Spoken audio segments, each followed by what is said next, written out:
Bonjour à toutes et à tous, et nous voici donc dans cette seconde vidéo sur la cryptographie. Alors bien sûr cryptographie, donc ici à l'aide de Python et bien évidemment des mathématiques puisque c'est le fondement. Alors bon, en effet la cryptographie peut sembler encore loin. euh, Pourtant on l'a déjà touché du bout des doigts dans notre précédente vidéo sur les nombres premiers. En effet, il faut rappeler, hein, les nombres premiers, on va énormément jouer avec parce qu'ils jouent eux-mêmes un rôle primordial en cryptographie. De manière plus générale, on va effectivement faire pas mal d'arithmétique. Alors voici. Alors aujourd'hui dans cette vidéo, notre problème est de savoir comment créer une liste des nombres premiers. Alors, c'est pour ça qu'elle s'intitule Crible d'Ératosthène. Parce qu'effectivement, la méthode proposée par Ératosthène, qui est connue sous le nom du fameux crible d'Ératosthène, eh bien, donne une solution à cette question. Donc, on rappelle, c'est comment créer une liste des nombres entiers. Alors, bon, en fait, il faut le rappeler, on ne le démontrera pas ici, mais les nombres entiers sont... Enfin, le nombre de nombres entiers est infini. Donc effectivement, on ne pourra pas tous les déterminer, mais là par exemple, on va voir, avec cet exemple-là, on va voir comment déterminer les nombres premiers jusqu'à 100. Bien évidemment, 100, lui, n'est pas premier, puisqu'il est divisible par 5, 2, et ainsi de suite. Alors, commençons d'abord par écrire, alors moi j'ai téléchargé une image des nombres de 1 à 100. On les écrit de cette manière, donc sur un carré 10-10. Voici. Et on va appliquer la méthode d'Ératosthène. Donc on peut déjà rayer 1, car on sait qu'il n'est pas premier. Pour rappel, il est divisible par 1 et par 1, enfin par lui-même. Donc en fait, il n'a qu'un seul diviseur, donc on ne peut pas le considérer comme étant premier. Alors ensuite, 2 est premier. On l'entoure et on va rayer tous les multiples de 2. Pardon. En effet, ils sont au moins divisibles par 1, eux-mêmes et 2. Donc ils ont plus que les deux diviseurs 1 et eux-mêmes. Donc ils ne sont pas premiers. Alors, donc, ce qu'on va faire, c'est qu'on va faire de... En fait, la technique du crible, c'est de faire de deux cases en deux cases. Hop, on raye comme ça toutes les deux cases, puisque c'est deux. Voilà, je vais essayer de le faire assez rapidement. Bon, en fait, je vais dire ainsi de suite, hein, pour tous les nombres pairs. On va faire un ainsi de suite. Voilà. Désolé hein, si je ne les fais pas tous, mais c'est pour que vous compreniez. C'est ça l'essentiel, encore une fois, c'est de comprendre.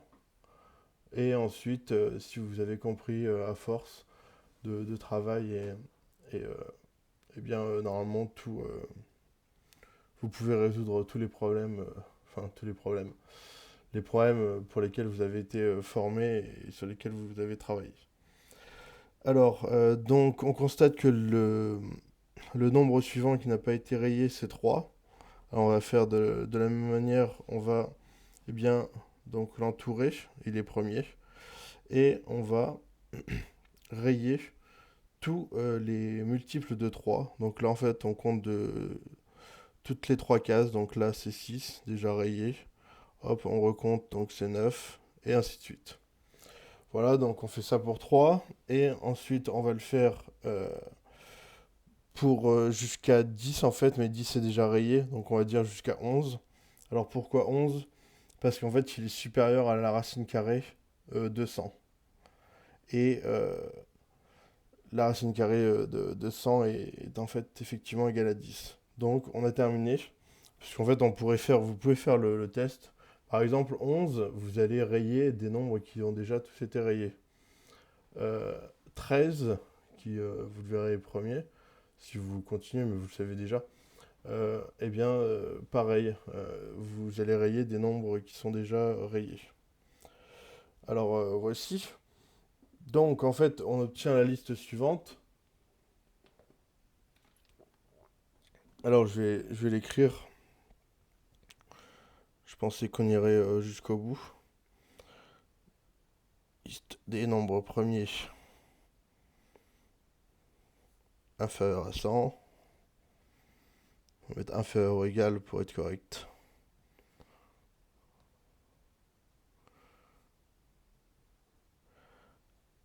Elle n'est pas ou égaux du coup à 100. Elle n'est pas à connaître par cœur. En général, ce qui est conseillé pour les étudiants, c'est de connaître jusqu'à 41 environ. Et puis les collégiens, c'est jusque 19. Enfin bref, donc c'est 2, 3, 5, 7, 11. N'hésitez pas si j'en oublie. Enfin, n'hésitez pas dans les commentaires. 13, 17, 19. Mais normalement, je les connais par cœur, donc il n'y a pas de souci. 23, 29, 31, 37, 41. Là, il y en a 3 dans les 40. 41, 43, 47, 53, 59, 61, 67, 71, 73, 79, 83, 89 et 97. Voilà. Bon, désolé, je sais pas si ça a une grande utilité, mais c'est tout simplement pour vous dire ce qu'on aurait dû obtenir. Parce qu'effectivement, on n'a pas été jusqu'au bout, ça aurait pris un peu de temps. Mais ce qui peut être intéressant, c'est de le faire chez vous. D'ailleurs, n'hésitez pas à demander le PDF, tout comme les codes de Python.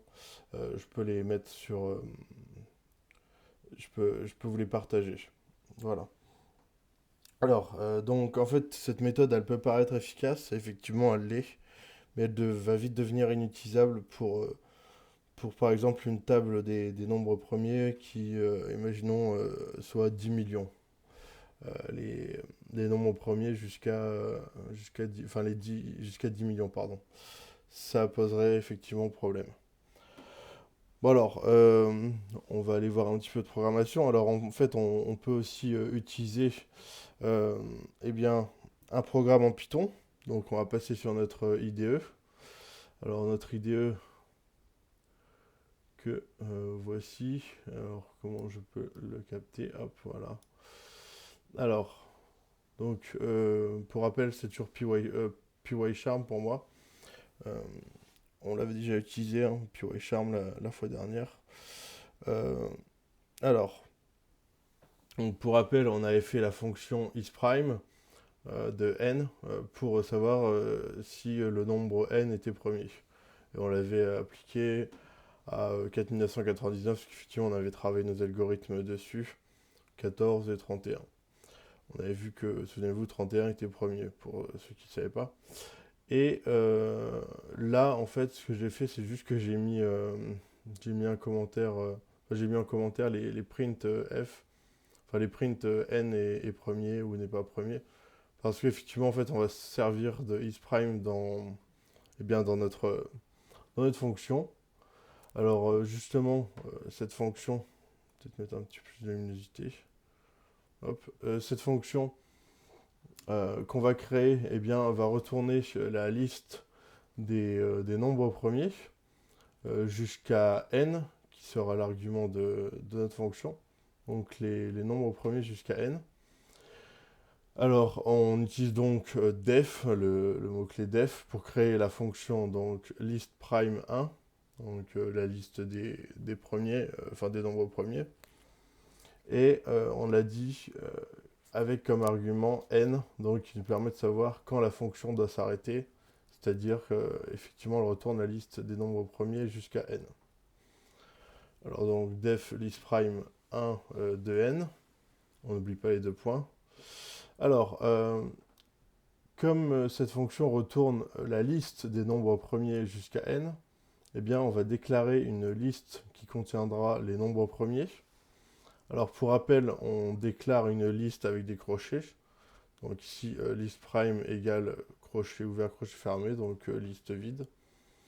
Et maintenant, on va réaliser une boucle for. Alors la variable i ici essayera les nombres de 2 à n-1. Effectivement, un for i in range 2 to n, enfin à n, pardon, donc c'est de 2 jusqu'à n-1 si je ne m'abuse. Alors pour chacun de ces nombres stockés dans la variable i, eh bien on va y appliquer la fonction que l'on a programmée dans la vidéo précédente, donc qui est juste au-dessus. Donc effectivement, rappelez-vous isPrime. Donc isPrime qui nous permettait de savoir si un nombre était premier ou non. Donc la fonction, pour rappel, elle retourne true si le nombre est premier. Et donc dans ce cas, on l'ajoute à notre liste de nombres premiers, list prime. Donc effectivement, if isPrime de i, donc en gros si true, donc si c'est le cas, et bien là, on fera un point append, ça veut dire que ça va ajouter à la liste en dernière position le nombre i. Donc ça l'ajoutera au nombre premier. Alors, une fois que la boucle a été entièrement parcourue, eh bien on va retourner la liste des nombres premiers inférieurs à n. Donc on va faire un return list prime. Donc voilà qui est fait pour la fonction. Je pense que c'est assez clair pour cette fonction. Et maintenant, cette fonction, on va s'en servir. Et on va par exemple vérifier ce qu'on avait effectué à la main, à moitié, enfin à moitié, même pas au quart. Eh bien, on va demander à la fonction de nous retourner la liste des nombres premiers inférieurs à 100. Donc on va faire grand L égale listPrime 1, donc la fonction appliquée à 100. Et on fait un print L, alors vous le voyez déjà affiché en bas. Et je le run encore une fois, voilà. Donc on peut vérifier, on a bien 2, 3, 5, 7, 11, 13 et ainsi de suite. Jusqu'à 97. Voilà. Voilà pour cette... pour cette fonction Python et son utilisation avec la variable grand L. Alors, revenons maintenant ici. Alors, donc on a vu comment déterminer une liste de nombres premiers inférieurs à un certain nombre à l'aide de Python. Cependant, on constate vite que les calculs qui sont rapides au début vont devenir de plus en plus lents. Alors on pourrait essayer un nombre très très grand, mais quand je dis très très grand, ce serait par exemple 50 chiffres, un nombre possédant 50 chiffres. Alors je dis très très grand, mais en fait c'est relatif, parce qu'on verra qu'il y a que l'un des... Enfin probablement le dernier nombre premier qui a été trouvé possède 17 millions de chiffres. Pour l'écrire, il faut 17 millions de chiffres. Donc nos 50 chiffres sont relatifs. Mais là, effectivement, je pourrais essayer, mais ça va cracher. La machine va cracher, ça va être plutôt embêtant. Alors, donc en fait, toutes ces méthodes, elles vont devenir inefficaces avec des nombres très grands. Alors, je vous propose d'estimer, par exemple, le nombre de divisions. Alors, estimons le nombre de divisions à effectuer pour tester. Alors ce nom n'est pas choisi au hasard, parce qu'en fait j'ai une petite histoire à vous raconter, que ce soit sur Mersenne ou celui qui a démontré, mais là je spoil un peu, qui a démontré qu'il n'était pas premier. Mais en fait effectivement c'est un nombre de Mersenne. Alors à effectuer pour tester, pour tester 2 puissance 67 moins 1. Alors, les initiés connaissent, hein, c'est en fait un nombre de Mersenne. C'est 2 à la puissance p moins 1. Et là, en l'occurrence, 67 est premier. Donc, il avait affirmé des choses sans les démontrer. C'est resté en suspens, mais on va le voir, on va en parler un peu tout à l'heure. Alors, donc, effectivement, on veut estimer le nombre de divisions à effectuer pour tester 2 puissance 67 moins 1, qui vaut approximativement Vous allez me dire que je suis un génie, je le sais, machin, mais en fait, non, non, je vais vous montrer mes sources. J'ai une source, c'est un institut américain euh, qui travaille sur les nombres. Effectivement, c'est des ordinateurs qui les calculent. Alors, qui vaut approximativement donc 1,47 fois 10 puissance 20, donc c'est-à-dire qui s'écrit avec 21 chiffres. Bon, déjà, c'est énorme, 21 chiffres. Effectivement, c'est si peu par rapport à certains. Enfin, encore une fois, tout est relatif. La relativité, bon, on n'abordera pas la relativité. Qui s'écrit donc avec 21 chiffres. Alors, comme je disais, hein, soyons honnêtes, je le sors pas de mon chapeau, mais du site OEIS, alors, je sais pas comment on prononce, OEIS, dont je mettrai le lien en description. Et alors, hop, je vais l'afficher ici. Voilà, donc vous voyez, c'est OEIS. Et bah, en fait, ça veut dire The Online Encyclopedia of Integer Sequences. Et en gros, en français, c'est l'encyclopédie en ligne des suites d'entiers. Alors là, si je me rends sur le site pour avoir les puissances de 2, donc là, en fait, c'est 2 puissance 0, 1, 2 puissance 1, 2, etc. Donc il y a toutes les puissances de 2, et puis là, imaginez que ça c'est un nombre. Bon, effectivement, bon, d'accord. Bon, en fait, ça dépasse complètement l'écran. Nous, ce qui nous intéresse, c'est la puissance 67. Alors, ouais, 67. Donc voilà, 2 puissance 67, c'est ce nombre. C'est ce nombre. Alors, je vais le copier et je vais le mettre. Est-ce que je pourrais le mettre? Non, bah, je vais l'écrire en fait. Je vais l'écrire ici. Donc, 147. Alors, je vais le dire comme ça, hein. 147, 7, 3, 9, 5, 2, 5, 2, 5, 8, 9, 9, 6, 7, 6, 4, 1, 2 et 9, 2, 8. 9, 2, 8. Voilà, donc je mettrai le lien, c'est très intéressant. Bon, il n'y a pas que les puissances de 2. Il y a énormément de choses, c'est très, très intéressant. Notamment, c'est plus des ressources quand on a besoin, quand on n'a pas par exemple des ordinateurs ultra puissants et on les met en ligne, enfin on les met en ligne, on les fait communiquer, etc. Enfin, c'est des trucs énormes, hein, c'est assez impressionnant. Donc oui, c'est sympa, au moins on peut avoir accès à des choses qui sont complexes à calculer. Alors donc, voilà. On a ça, donc on va vérifier s'il y a bien nos 21 chiffres. Alors je vais pas les compter, je vais tout simplement mettre des points pour faire des paquets de 3. Donc là on repasse en primaire.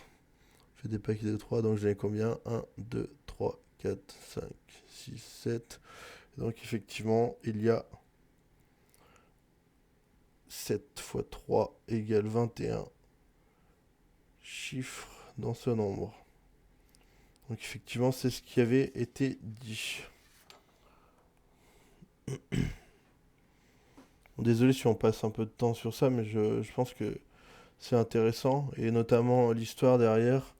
Euh, bah, ça, et pour vous aussi de savoir qu'il y a des ressources. Donc là, je mettrai le lien. Hein, c'est OISIS. Je mettrai le lien en description. Alors donc effectivement, comme on disait, ce nombre vaut, du coup, on l'a dit, approximativement 1,47 fois 10 puissance 20. Et sa racine carrée vaut approximativement...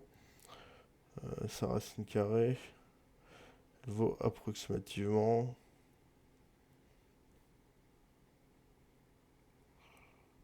approximativement 1 milliard, si je ne me trompe pas, 1 milliard 200 millions. effectivement... Parce qu'effectivement, on peut aussi avoir ce genre de ressources sur le site. Donc, oui, c'est ça, c'est bien 1,2 milliard.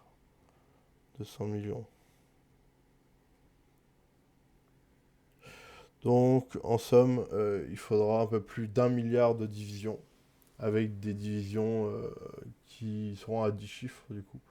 21, ouais, 10 chiffres. Bon, bah, du coup, on peut souhaiter beaucoup de courage à notre simple machine, avec notre simple programme Python pour s'en sortir. Bon, on a compris qu'il s'en sortirait pas.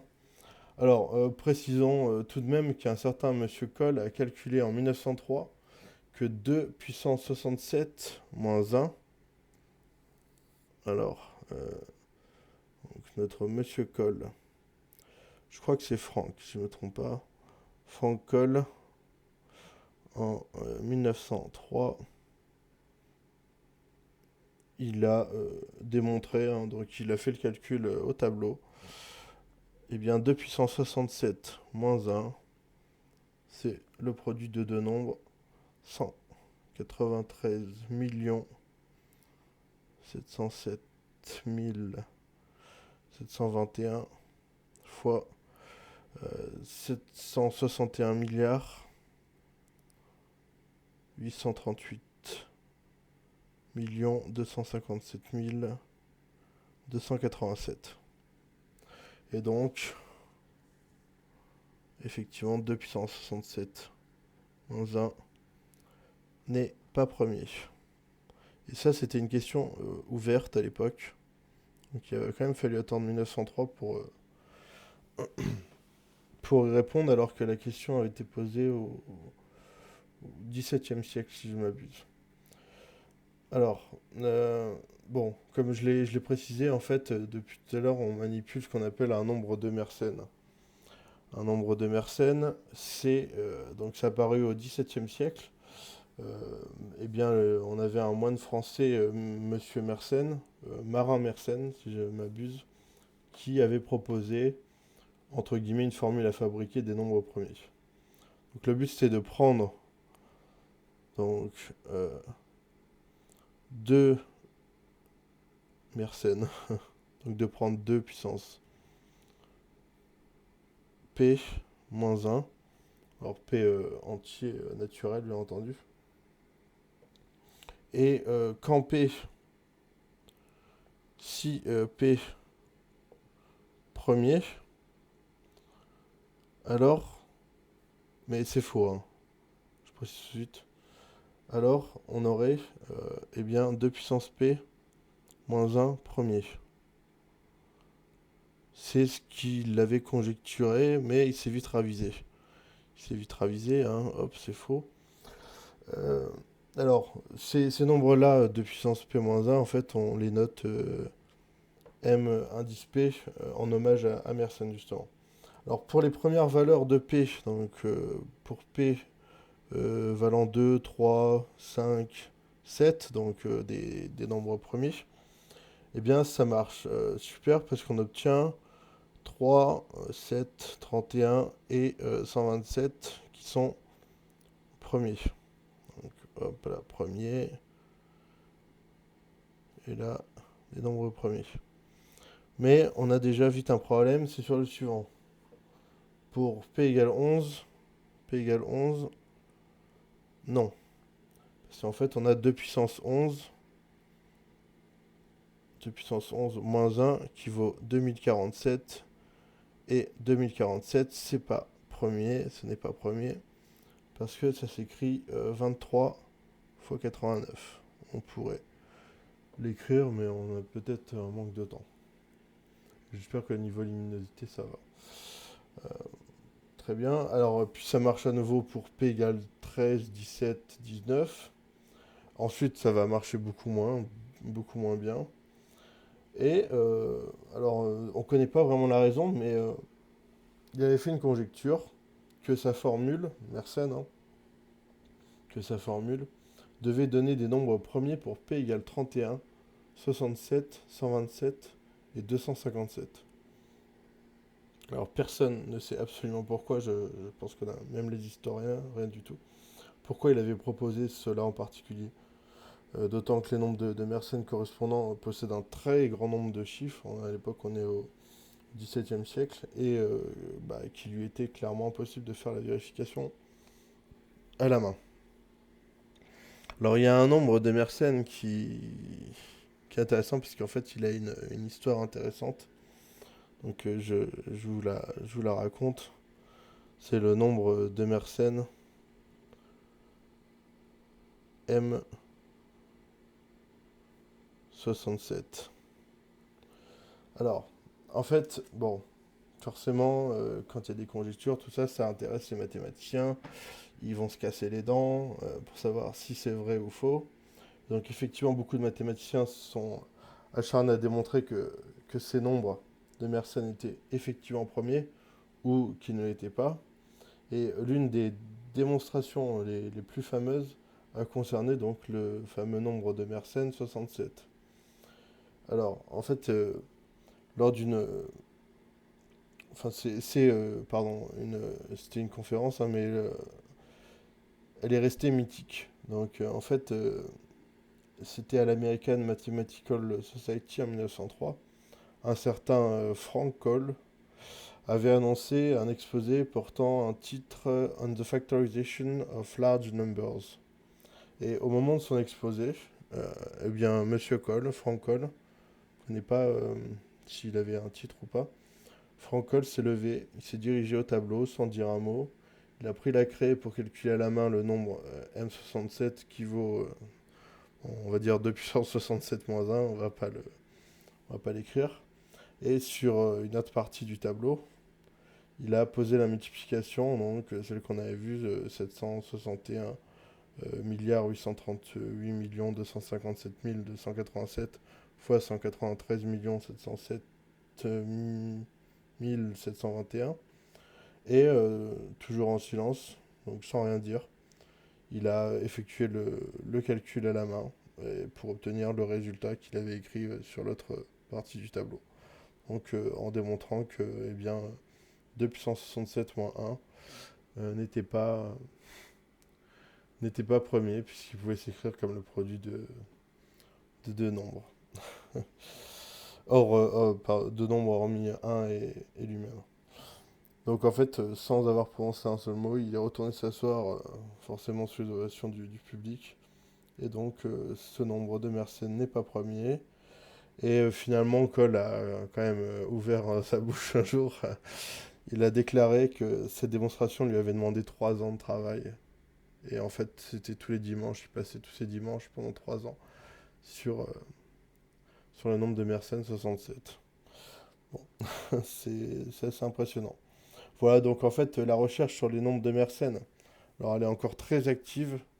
Les nombres de Mersenne, ça faut retenir ce que c'est. Donc, nombre de Mersenne, on n'oublie pas, 2 puissance p moins 1.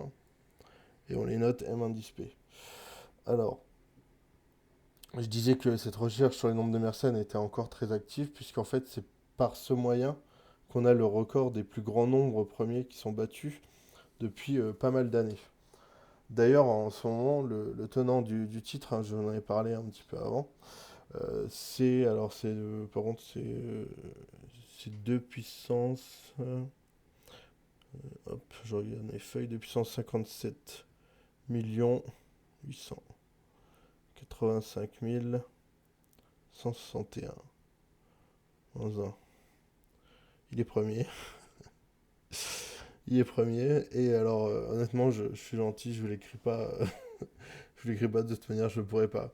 Parce qu'il faudrait 17 millions de chiffres, environ 17 millions de chiffres. Je le répète, 17 millions de chiffres. Voilà. Bon, en fait, cette partie-là aussi, déjà, c'est pour vous initier au nombre de Mersenne, puisqu'on en reparlera. Ils sont très importants, hein, comme on a pu vous le dire. Effectivement, c'est un bon moyen pour trouver des nombres premiers très grands. Et c'était aussi pour vous rendre compte que, mais en fait, la dernière fois, on avait mis en place des algorithmes pour déterminer si un nombre était premier, etc. Là, on a essayé de déterminer une liste de nombres premiers. En fait, c'est pour vous rendre compte que, tout simplement, déjà, il y en a une infinité. Et aussi que, qui dit infinité dit très très grand, mais gigantesque. Voilà, c'était pour vous rendre compte de cette chose-là, notamment. Alors, cette parenthèse étant faite, revenons-en à Python. Alors, en effet, on n'a pas encore parlé du package NumTheory, si je ne me trompe pas. Donc, NumTheory de Python qui fournit la procédure isPrime de n. Donc, en effet, nous, on en avait programmé une également. De souvenir, c'est pas exactement la même. Non, elle n'est pas programmée exactement de la même manière. Et il y a également bien d'autres procédures qu'il nous faudra tester. Alors, moi, j'en ai testé déjà pas mal, hein, à force d'en avoir fait au cours des années, etc. Mais c'est pour ça, n'hésitez pas à le faire chez vous. Peut-être que vous prendrez de l'avance. Peut-être qu'il y en a dont on ne se servira pas ou on programmera nous-mêmes. Mais voilà, ça fait toujours du bien, un peu de culture. Et puis, c'est important de travailler sa culture. Alors, bah, pour conclure cette vidéo, puisque vous vous doutez, c'est la conclusion, on peut affirmer que l'on a des méthodes, mais ces méthodes sont limitées, car elles ne permettent pas de traiter les grands, entre guillemets, nombres premiers. Et si on dispose aujourd'hui de tests rapides de primalité, eh bien ces tests ne fournissent pas de diviseur des nombres qui ne sont pas premiers. Donc la décomposition en facteurs premiers, donc décomposition en facteurs premiers par exemple, c'est, je vous donne 6, la décomposition en facteurs premiers c'est 2 fois 3. 2 premiers, 3 premiers. Ça, par exemple. Bon là c'était vraiment l'exemple le plus simple, hein. Donc ça reste un problème difficile. Et sinon, bah, nous y reviendrons dans d'autres vidéos, ne vous inquiétez pas, dans lesquelles nous aborderons notamment le critère de primalité de Lehmer, ou plutôt Lehmer, pour ne citer que lui. Alors Lehmer c'est Lehmer, hein, si vous voulez déjà commencer à l'observer. Mais il faudra monter d'un niveau en mathématiques, hein, c'est pour ça qu'on monte graduellement. Alors bon, bah, on termine cette vidéo. Alors je vous souhaite une bonne journée ou une bonne soirée. Et à bientôt pour la suite.